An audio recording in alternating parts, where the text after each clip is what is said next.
Welcome to the Get Fit Guy's quick and dirty tips to slim down and shape up. My name is Ben Greenfield, and I'm the Get Fit Guy.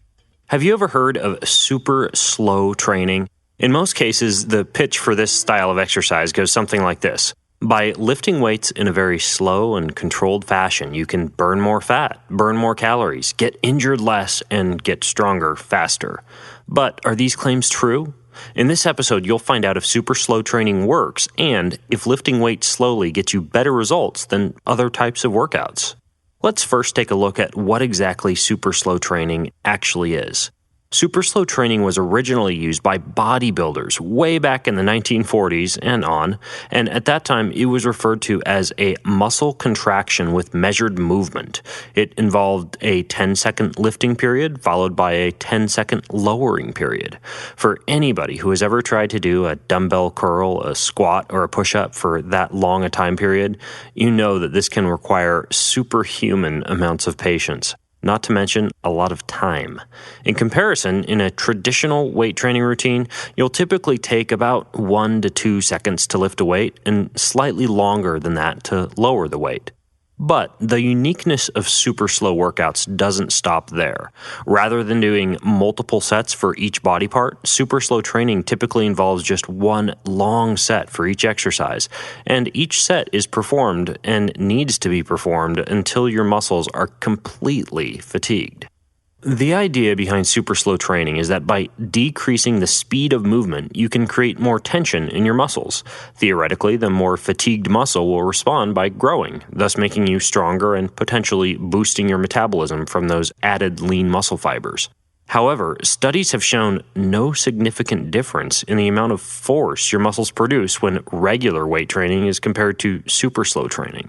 In addition, the only studies that have shown super slow training to result in superior strength gains have tested individuals with, you guessed it, super slow training. Of course, there is also the time consideration.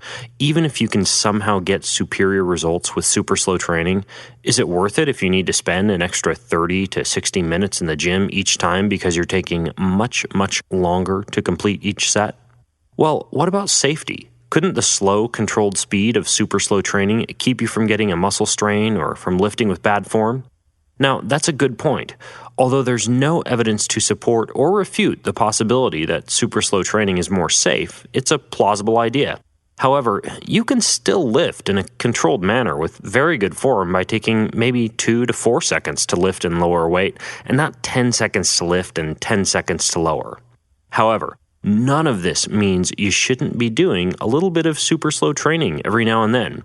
In the episode, How to Get Better Results from Weightlifting, I introduced you to the SAID principle, SAID, which stands for Specific Adaptation to Imposed Demands.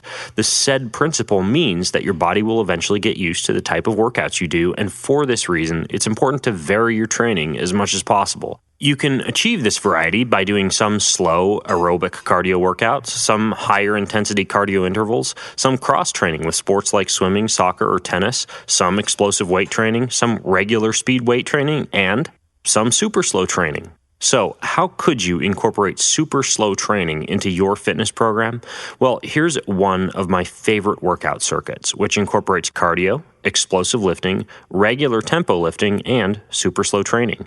Go through the entire circuit that I'm about to describe with minimal rest and try to do anywhere from 2 to 6 rounds, depending on your level of fitness. Are you ready? Here we go.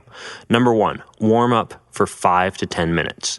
Number 2, do 5 explosive dumbbell swings per side. And I'll link to dumbbell swings as well as any other exercise I mentioned in the show notes over at quickanddirtytips.com. Next, do 10 super slow push-ups with about a 5 to 10 second count down and a 5 to 10 second count up. That's the super slow part of this routine. Next, do 20 mountain climbers. Move on to 30 seconds of jump rope or jumping jacks. Finally, do 5 to 10 pull-ups or pull-downs before finishing with 60 seconds of maximum intensity bicycling, treadmill, or elliptical trainer. Then go back to the beginning and start again. This circuit is highly effective and will develop both your cardiovascular fitness and your strength very quickly.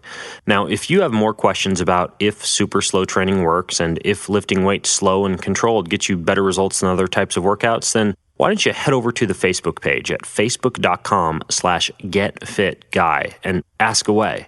And if you're not signed up for the free newsletter yet, where I give out more exclusive tips every week that I'm not releasing anywhere else, you can do that over at getfitguy.quickanddirtytips.com. And until next time, this is the Get Fit Guy asking you, what are you waiting for? Go get fit.